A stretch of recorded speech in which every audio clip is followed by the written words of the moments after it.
no, it was probably early March, she called and said, I'd like to fly to Lexington with my lawyer and Elizabeth Ham, who was the executrix for Mr. Chenry's estate.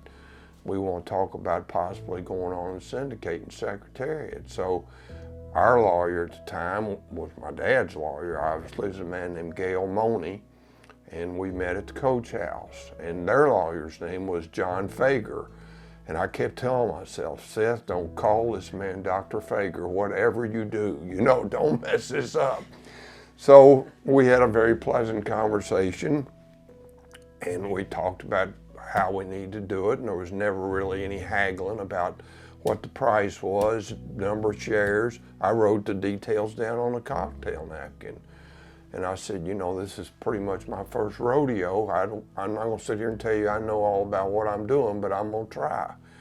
And she said, well, we won't keep 4 shares. And it was strictly a breeding syndicate, nothing to do with the racing. And I said, that's fine, but if we're gonna do it that way, he's gotta be retired at the end of the year.